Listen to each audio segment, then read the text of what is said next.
जय जीण माता की। आप सब कैसे हो? अच्छे हो ना? अच्छे ही रहना। तो आज हम फिर से जीण माता की कहानी लेकर आए हैं, तो सुनो। जीण माता को माँ भवानी ने वरदान दिया और जीण बन गई माँ जीण भवानी, और जीण भवानी के नाम से जानी जाती है, और भंवरू वाली माता के नाम से भी जानी जाती है। और हरसनाथ बन बैठा हरसनाथ भैरू पर्वत के ऊपर। तो आगे की कहानी सुनो। हरसनाथ हरस भैरू जी बन बैठे, और ऊंचे ऊंचे डूंगरू माथे दीवला जल रहा था, और गढ़ झिल्ली में रोशनी दिख रही थी। और औरंगजेब को रोशनी दिखी, और उसने कहा, ये रोशनी कहाँ दिख रही है? वो अंदर से हिल गया। उसको रोज रोशनी दिखती थी, और उसने अपने संतरी को बुलाया, बोला, ये रोशनी कहाँ दिख रही है?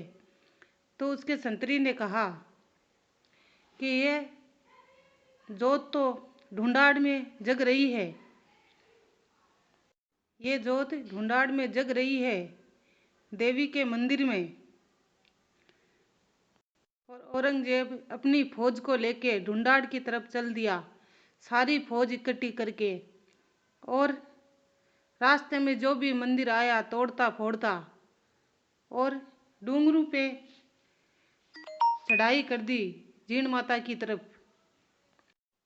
पुजारी ने जब सारी फौज देखी, औरंगजेब को देखा, तो डर गया, और डरते हुए दौड़ते हुए जीण माता की मूर्ति की तरफ दौड़ा, और जीण माता की शरणों में जाकर हाथ जोड़ने लगा। हे जीण माता, आज अपना पर्चा दे, और अपनी शक्ति का पर्चा दे, और हमारी लाज बचा। आज अगर लाज नहीं बचाई तो कौन जानेगा आपको, और कौन जानेगा मुझे। ऐसे पुजारी गिड़गिड़ाने लगा और हाथ जोड़ने लगा माता के आगे, बोला, हे माँ, प्रगट हो और लाज बचाओ। हे माँ, मैं आपकी पूजा करता हूँ, और मुझे बचाने वाला यहाँ कोई नहीं है। औरंगजेब अपनी पूरी फौज के साथ आया है, और मैं तो यहाँ अकेला खड़ा हूँ।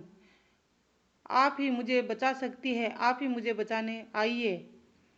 हे माते, आप कहाँ हो? जल्दी आओ, औरंगजेब हमारी तरफ बढ़ रहा है। बामन भोला ढाला था, जीण माता को पुकार रहा था और बोल रहा था, हे माँ, पापी आगे बढ़ रहा है, आप आओ और मेरी लाज बचाओ, नहीं तो ये पता नहीं क्या कर देगा, मुझे मार ही डालेगा। जब औरंगजेब आया और मूर्ति तोड़ने के लिए आगे बढ़ने लगा, तब वो ब्राह्मण आके हाथ जोड़ने लगा, बोले, ऐसा मत करो, ये हमारे माता की मूर्ति है। उसके हाथ जोड़ने लगा, पैर पड़ने लगा, लेकिन उसने एक नहीं सुनी और ब्राह्मण के लात मार दी। तब उसने माँ को पुकारा, और माँ को प्रगट हुई, गरजा के आई, और माँ को बड़ा ही गुस्सा आया। उसने अपनी भंवरे माखी छोड़ दी, पूरी सेना को डंक मारे, और डंक इतने जहरीले थे कि पूरी सेना ही घायल हो गई।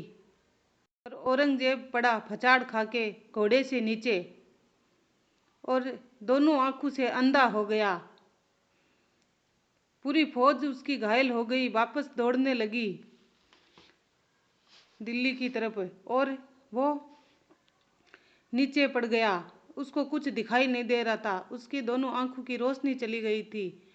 तब वो घसीटता घसीटता जीण माता के शरणों में आया। औरंगजेब जीण माता के पैरों में गिर गया और गिड़गिड़ाने लगा, हे मैया, माफ़ कर दो, मैं अभी ऐसा नहीं करूँगा, हमारी आज इज्जत बचा लो। क्या कहेंगे लोग कि इतना बड़ा राजा होके अंधा है और हार के आया है, आप मेरी लाज बचा लो, आज मुझे जिंदा छोड़ दो। माँ ने आवाज़ सुन के उसे उसके नैनों में रोशनी दी और औरंगजेब को दिखने लगा। माँ का पर्चा देख के वो रोने लगा और हाथ जोड़ने लगा और जीण माता की मूर्ति का आगे नाचने लगा खुशी से और जीण माता की जय जयकार करने लगा और कहने लगा, धन धन माता मारी जीण भवानी। यह उस औरंगजेब के मुंह से निकला था। हमारा आज पापी की लाज भी माता ने बचाई है, ऐसे पापी को भी माफ किया है।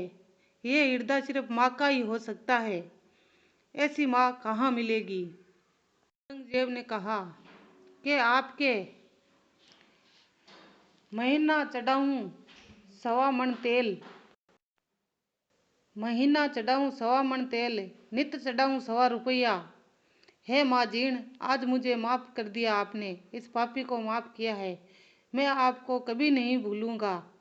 और उसके दरबार से हमेशा माँ के लिए 1.25 मन तेल आता था और आज भी आता होगा और 1.25 रुपया आता था।